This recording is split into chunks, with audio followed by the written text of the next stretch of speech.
Hi everyone. The group diving wasn't suicide. This too had been a homicide. The criminal had been there and when it happened. And I knew. The cameraman. Mixed in with the sound of the powerful wind atop the rooftop.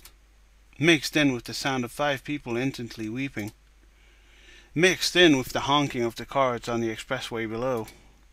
I had distinctly heard another fainter sound. Yeah, it was a sound like that of a metal creaking. Kind of like your fucking door opening. The sound I had heard when the cameraman advanced.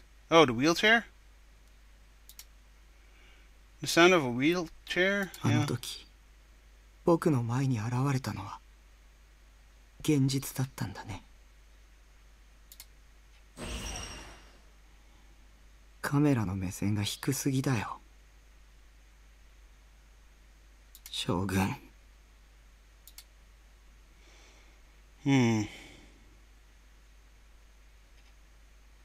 Chapter 5 Mosul Delusion. Alright. Well, we finally got into the half of the game. Alrighty. Naturally, the group diving video became a huge topic of conversation after it started streaming online. As Grim had told me, the internet was going bonkers over it. Many at Atchan were convinced that all 4 new gen homicides had been committed by the same murderer. Whose eyes are those eyes is the new gen criminal's signature. The guy who put it on YouTube has to be the perp. Awesome stuff. Whose eyes are those eyes, etc. Alrighty, I'll report it to what those eyes are. The message of Vampire was whose eyes are those eyes. That makes a connection between the first and the last new gen cases.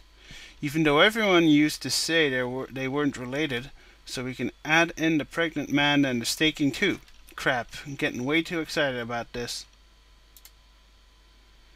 Ooh, whose eyes are those eyes?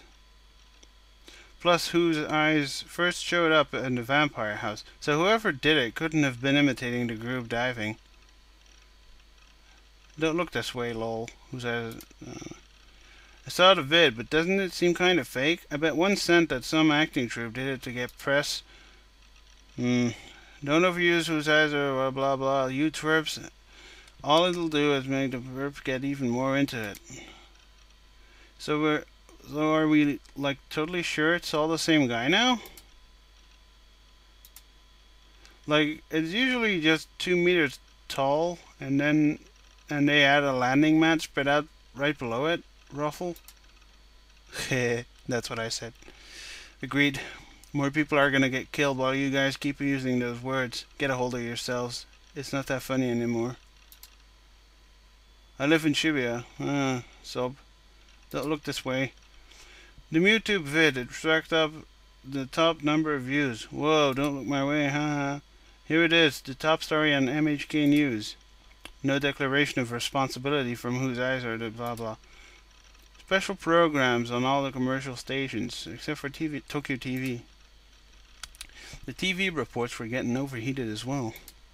Like 140 had mentioned, this guy, Clam Farmer. All the big channels except Tokyo TV were broadcasting special programs, and they aired the aforementioned video over and over. Oh boy, that'd be bad. That whining was really over the top. The special programming itself ended in about an hour, but it was a minor shock for the country when that video got broadcast nationwide. Although all of the stations voluntarily censored themselves, cutting off the last scene where the actual jumping took place, it still had an astoundingly powerful impact. The drift of the debate on TV was by and large the same as online, and people seemed to have all but decided that the 4 new gen cases had been committed by the same criminal. Which was natural enough. They'd already discovered common ground between 2 of the new gen incidents. Whose eyes are those eyes? The phrase currently going around Shibuya. It had originally made its public debut via the fourth New Gen case, Vampire House. Despite that, one of the victims from the group diving, which took place over a month earlier, had let the same word slip. At present, these words were known to have been used in the first and last of the 4 New Gen incidents. What that pointed to was, as everyone thought, the possibility that the 4 incidents had been triggered by the same perpetrator. The police held an emergency press conference where they had announced their response by stating that they would move to identify the uploader with all possible speed. Some politicians were also saying things like how greatly regrettable the criminal must be apprehended as soon as possible. The YouTube video was deleted by the site less than 3 hours after it got uploaded, but by then it was too late. Channels had long since finished capturing the video and spreading it around by uploading it here and there and everywhere. No one could stop them. And late that night, the following fact was revealed via a police announcement.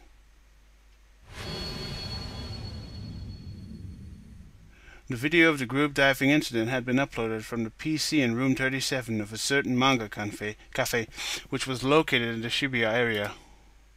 Well, isn't that great? Fucking got shivers down my spine. You done goofed, man. Seated at my desk, I slumped over and hugged myself. Without my realizing it, I had started eavesdropping. Today I was oversensitive to the voices of those around me. I listened to all kinds of conversations, but no big surprise there. Everyone was talking about the group dive video from yesterday. There were also girls jokingly saying, "Whose eyes are those eyes?" to each other. I bit my lip and studied the surface of my desk. That video was proof. Proof that Shogun existed. Proof that I hadn't killed anyone. Which meant I didn't have multiple personalities. The old man in the wheelchair was the New Gen perpetrator. But for what reason could Shogun have deliberately uploaded that video? Why would he himself do something to hint at his identity, when the criminal had previously been swathed in mystery? When I pondered this, I came up with 2 conclusions. The first one is that Shogun was the attention-seeking type of criminal. The chances of this seemed pretty high, given how he had gone out of his way to show himself to me. As for the other possibility, he was challenging me. For reasons unknown, Shogun, along with his underling Yua, were meddling with me. I didn't know why they felt the need to do so, but they had almost succeeded in setting me up as the New Gen criminal. It was possible that the police continued to suspect me even now. Shogun was attempting to entrap me. 僕のメッセージは受け取ってくれた？目覚めるんだ。早く。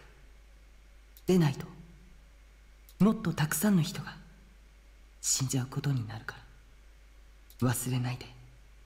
君は逃げちゃいけない。Thus Shogun had spoken to me when he showed himself before me. I could only think of it as a form of intimidation, the equivalent of, "I'm gonna kill you, so don't run away." And this time he'd taken the unprecedented action of uploading the video and making sure it was seen throughout Japan. Shogun had undoubtedly moved to the next step of his plan. I had been naive to think that he maybe stopped targeting me. On the contrary, it would be better to assume that he had at last begun to attack and plot against me in earnest. I was scared. The video had given me the shakes. Despite the fact that Shogun was, physically speaking, under a far worse handicap than me, he had killed 5 people, 5 high schoolers, without lifting a finger. If everything, New Gen related, had been done by the same person, it meant that Shogun had enacted the brutal, pregnant man, staking, and vampire cases with his diminutive body. Or maybe you had helped him. Either way, I didn't have any confidence in my ability to protect myself against people capable of carrying out such horrific acts with ease. My terror of them, my rage against the unfairness of my being targeted, and the message of "whose eyes are those eyes?" If I weren't careful, I'd start trembling. To suppress that, I would have to keep myself from relaxing for the time being. I constantly paid close heed to my surroundings and braced myself so I could flee if someone seemed to be approaching. I didn't know when Shogun, or else Yua, might suddenly appear before me. For that matter, I had no guarantee that Yua was the only one working under Shogun. Someone connected to Shogun might be among my classmates, now indulging in carefree chatter all around me.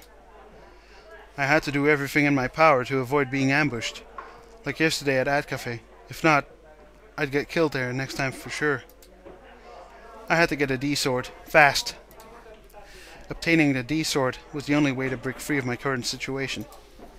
After listening to Ayase and Senna, and actually researching it online, I was all but certain of it.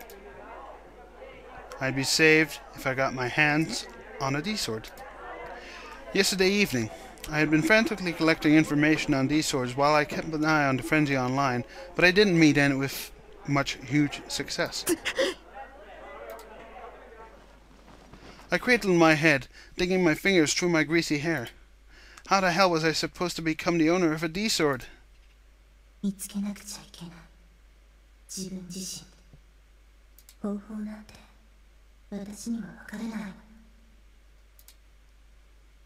Ayase had told me so, but it was asking too much to say without giving me a single hint. I was becoming more and more impatient. Anxiety threatened to make my chest cave in. Hurry. I had to hurry and find a D-sword, no matter what it took. A D-sword. You've got to find it. Everything will be over if you don't find it. I've got to find it before I become the next gen victim. But how was I supposed to find one? I don't know of any good methods. Some kind of hint. A hint. I have to rush, or I'll lose my chance to find it. Am I capable of finding it? This wasn't the time to be doing stuff like coming to school. My life and my ability to graduate. There was no need to weigh them against one another. Yet, why was I? Sensing someone's approach, I raised my head in a flash and recoiled. Rimi was there, blinking at the suddenness of my movement. I'm the one who was surprised. Don't scare me like that. Released from my tension, I let out a sigh and flopped flat against my desk. As usual, Rimi took a peek at my face. Flustered, I lowered my eyes.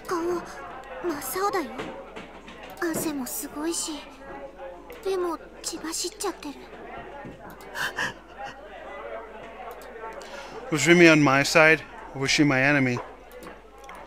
Because she'd saved me once, my wariness toward her had faded considerably. However, on the other hand, I still hadn't resolved the suspicious points about her. What had been going on when I saw her covered in blood at the staking? We were supposed to have been friendly classmates since freshman year, but why was she completely missing from my memory? Rimi tilted her head, looking troubled.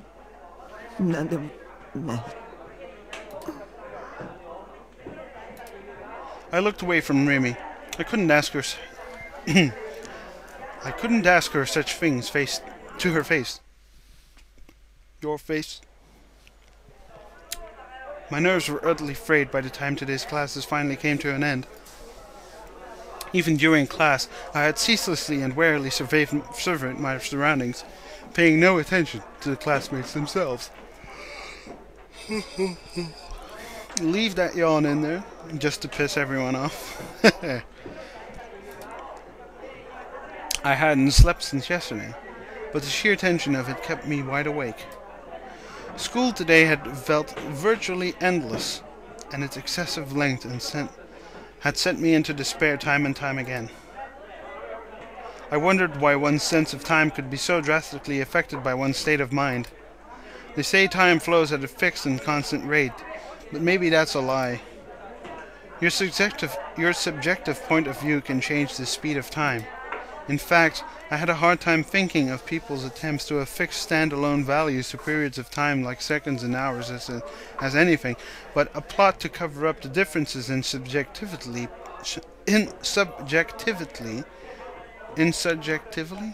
Sorry, I'm not a native English speaker. Perceived time and thus made What? Make all of humanity recognize it the same way? So basically, even if you're enjoying yourself, time would go slow? That'd be kinda neat. On the other hand, it would be kinda bad. Whatever. I don't think we'll ever control time. We're humans. Controlling the fourth dimension is far beyond us. Or is it? And supposing the length of time changes based on your subjective perspective, then if you reversed it, wouldn't that mean you could actually control its length at will? That occurred to me because of what Senna had said about controlling the free will of others. If you reversed it, huh? 生まれながらに目が不自由な人でも目の前にある景色がちゃんと見えるようになる。ビデオカメラのような映像機器を介して。If you could change the picture from a video camera to electrical signals and then send it into someone's brain, making them see it as a series of images, then the reverse would be changing that which you envisioned in your head to electrical signals and then sending it to a videotaping device, thereby turning it back into an image. In fact, there was no reason that said recording device needed to be a video camera. Even for example, what would happen if you connected them to a hard disk recorder and then showed them recordings of a nature program? What if, instead of a nature program, you showed them an anime? Come to think of it, anime was 2D, it was delusionary, but since a person who'd been blind since birth would never actually have witnessed 3D scenery, if you showed them an anime and said this is what the world looks like, wouldn't they come to believe that the 2D world itself was reality? That way, the person in question would perceive illusions as being reality, wouldn't they? Yeah. For example, oh boy, that red one would have been bad news, I guess. If person A put their imaginary visions into a hard disk recorder and transformed it into an image data, then sent it to person B, wouldn't A's delusions turn into B's reality? Delusions turning into reality. Theoretically, it should be possible. Whoa, am I some kind of genius? Lol. The magnificence of my idea thrilled me. Perhaps this itself was the way to obtain a D-sword. Hadn't Ayase called her D-sword a delusion? Alright, time to go home and check it out online. Nope. Looks like we're not going home yet. I left the classroom and headed for the school exit without a single sidelong glance. However, I didn't forget my custom of walking along the edge of the hallway while hanging my head and doing everything I could to avoid standing out. Since a little time had passed since the ending bell, most people who went straight home were already gone. The students with club activities or cleaning duty remained behind. Somehow, schools give off a lonely, nostalgic feeling once a day's worth of classes have ended. This is true of both old-fashioned wooden school buildings and newer ones like Suumei Academy. Yes, so if you didn't know, I've seen a few videos of Japanese schools, especially on islands. This is mostly the case on islands. I actually have a Japanese viewer who lives on an island. Forgive me, I can't exactly remember where you're from, but I did speak some Japanese to him in the comments of one of my videos of Prey. And wooden schools are actually the ones who date back from like the 1800s. Most of them probably age back from the, from the 90s, from 1950s, probably since the rebuilding of the bombing that America did on Japan. And some of those schools are completely built in wood, like except for the roof, of course. But for example, their floors will be built in wooden. What's it called? Pallets? Wooden pallets. And their class doors would be made of wood instead of synthetic materials. I think that's probably very expensive to, keep clean and stuff. And then you've got newer academies like this one, which are they all look the same. They're just they're just a block. You see them a lot in anime. I think actually in K-On!, which I hate, in K-On!, you can actually see one of the older wooden buildings. And in the second series, or was it the first series? In the first series, they're in one of these. So yeah, two different buildings. Some have probably become protected material. Other schools have been demolished. Alright. Although to be fair, I'd only been to wood constructed school buildings in Arage. Exactly. As I walked through the corridor filled with slanting afternoon light, pondering at that sort of useless stuff, I spotted a peculiar figure coming towards me. A girl was tottering along, carrying two huge cardboard boxes. The boxes hid her face from me. She probably couldn't see what was ahead of her either. She couldn't possibly have been more precarious. If I were in an Arage, a scenario like this would lead me to colliding with her and setting off a flag, guaranteed. I thought about giving it a shot, but it was a mere thought, of course, and I didn't have any intention of actually trying it out. On the contrary, I stayed on my guard. Chances were strong that she might be an assassin to me, sent by Shogun. Don't get involved. Watch out. Watch it. I paid careful attention to every step she took. She drew still closer to me, swaying first to the right, then to the left. I, on the other hand, walked along the left side of the corridor. I waited until she tilted toward the right, then sped up my pace. By doing so, I managed to pass her safely, and that time signature in my reading was really off. Hearing something drop, I cast my gaze downward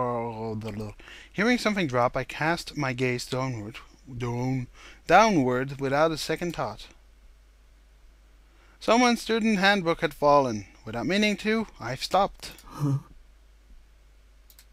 Had the cardboard box girl dropped it? I thought hard as I contemplated the student handbook. Doubts rose at the back of my head.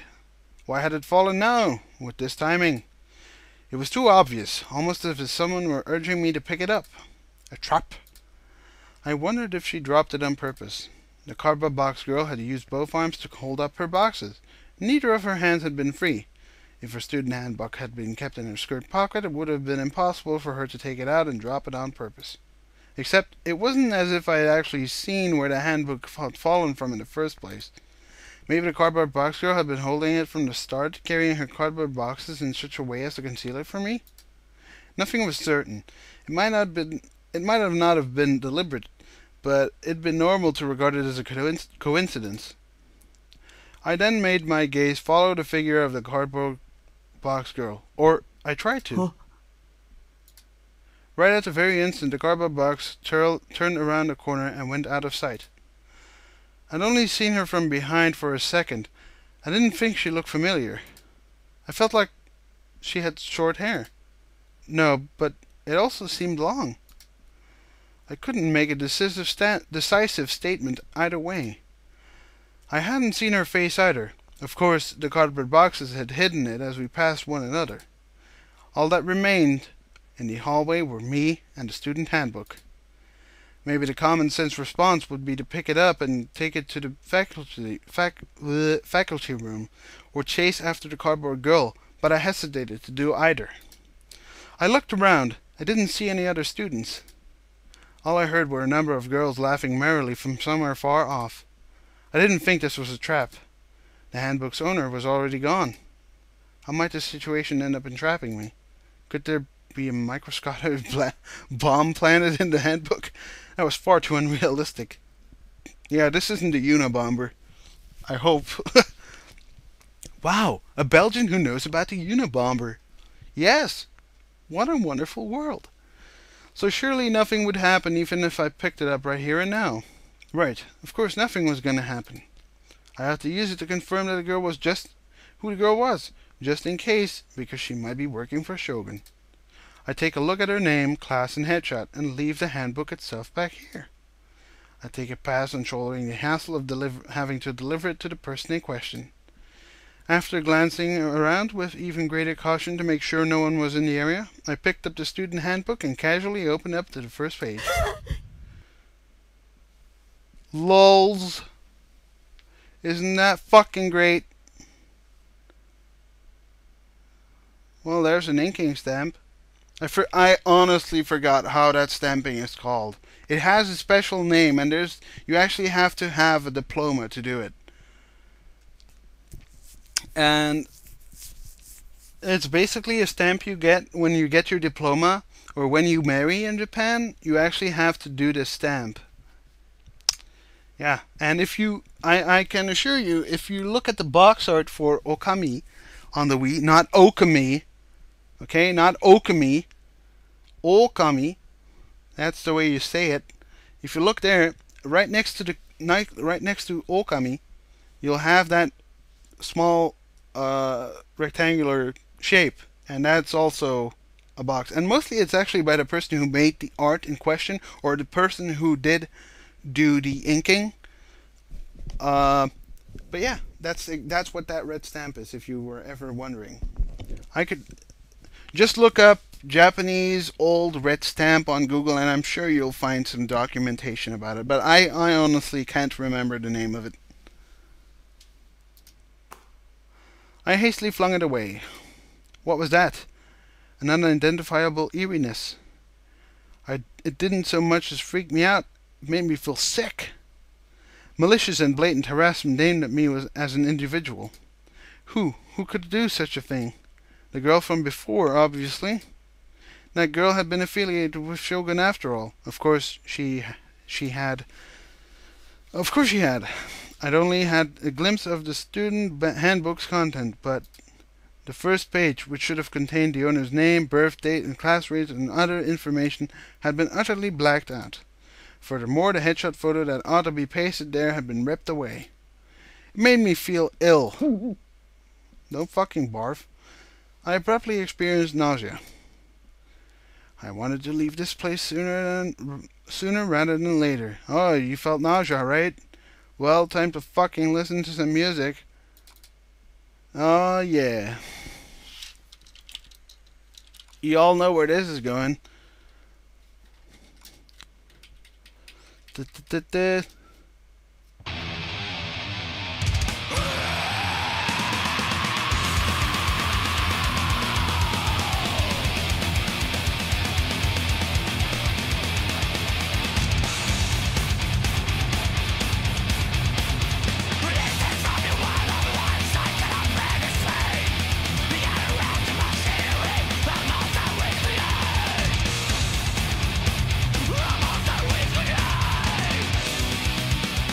Alright, enough of that.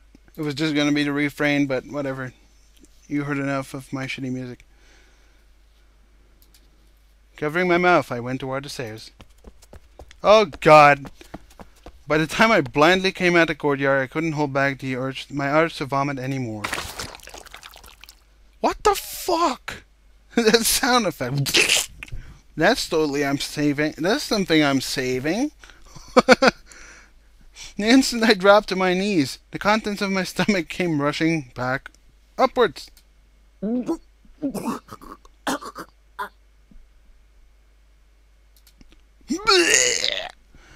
Surging stomach acid made the depths of my throat sting. Tears blurred my field of sight. It grew hard to breathe. The aftertaste of bile in my mouth had made me feel sick. Bile. That's another one of those words that really cracks me up. You got like a few words that really kill me. I can only think of two now, but fiend is probably my top word, and then there's bile. Bile. Come on, just try saying that. Bile. It's like, when I hear bile, I just think of this fucking dead grandma who's half rotten. It's like bile all over the place, like rotten fluid. It seemed like I was closer to the end of my psychological rope than I thought. It might also have been because I stayed up all night.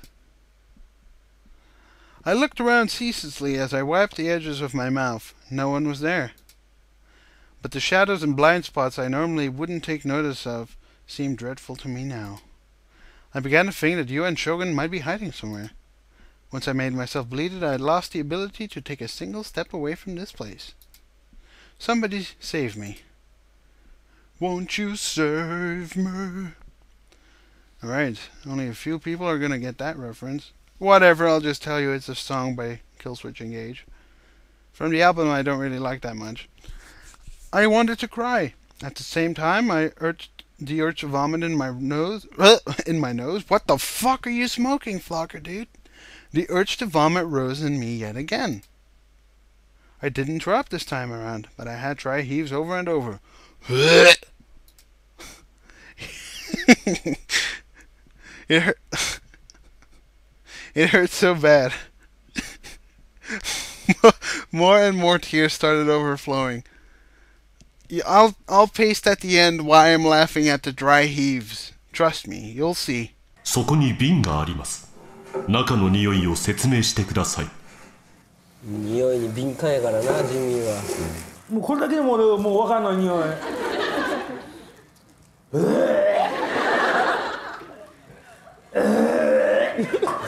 ボケ。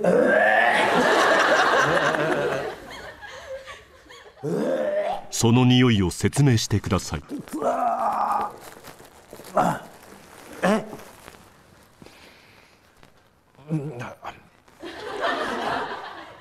おじいちゃんの靴下で下足をこう拭いて、ほんでまだトイレの便器のここをそのおじいちゃんの履いた靴下の下足を拭いて、そのトイレのまだこの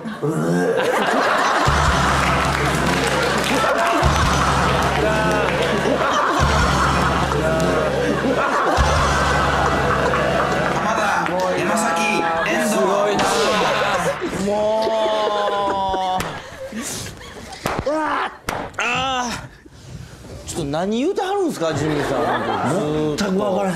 さっきからずーっと何言うてはるんすか。下足って何ですか、下足って。下足って何やろね。おじいちゃんの履いた靴下の下足を拭いて、そこのトイレのまだこの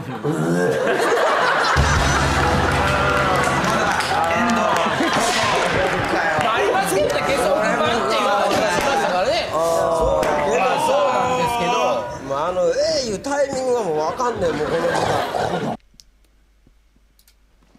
Then someone softly began stroking my back. Frightened, I looked behind me. 大丈夫。 It was Rumi. 大丈夫だよ。 Those words weren't a question aimed at me. They were a gentle conclusion. 私はタクの味方だから。 She didn't grimace at the rotten stench of the filth I'd retched up. She didn't show any indication of despising me, even when she saw my face covered in tears and nose drippings, with vomit stuck to the corners of my mouth. She smiled serenely, as though to reassure me. She drew close by my side, lightly stroking my back.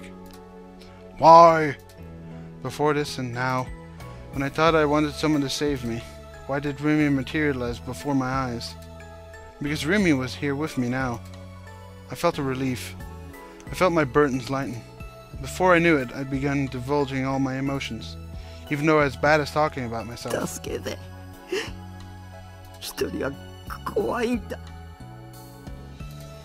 Maybe this was why I'd come to school. Up until now, I thought I'd be better off alone. Even now, of course, I was frightened of talking to people. I had no self-confidence, and when it came to make contact with people. But being alone while Shogun and Yua hunted me down made me feel far more insecure and scared and forlorn. I wanted someone to stay with me. They didn't have to be kind to me. I just wanted to be in place with other people. だったら私が一緒にいてあげる。 Those words held no malice, nor any reluctance. さすがに24時間ずっとは無理だけど。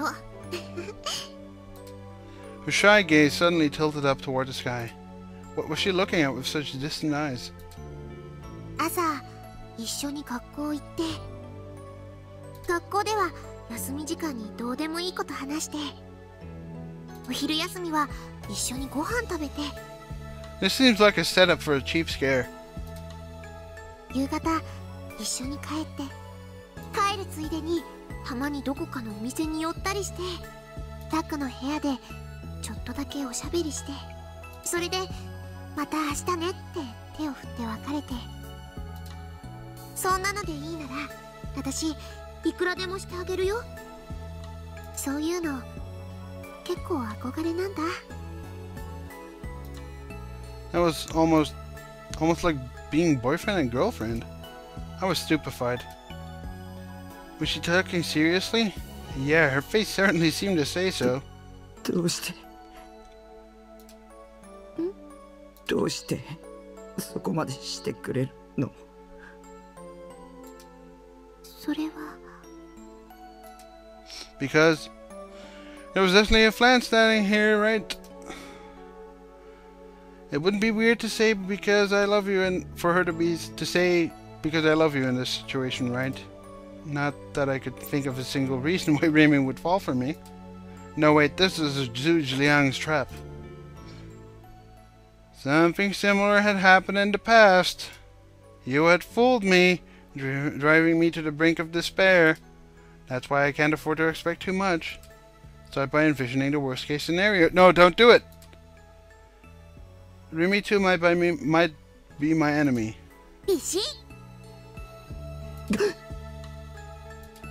Without warning, she saluted me.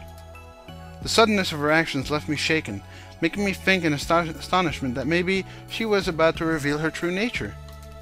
But her face still wore the same endlessly soft smile. そんなの友達だからに決まってるでしょ私にしてみればタクを助けてあげるのは当然なのどうしてとか寂しいこと言わない分かった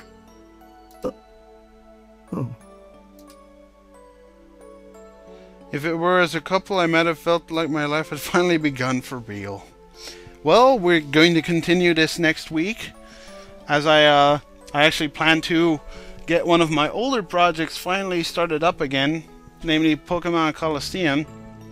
I've been trying to get Pokemon to level 100 so I can do the rest of the game. Yeah, I hope you look forward to that. I can't honestly tell you when it will happen, because I'm also trying to find a job, and yesterday I couldn't do anything for the past weeks because I had to study for an exam which I took yesterday. Anyways, enough about me. I'll see you guys next time, and thank you very much for watching. Have a great evening.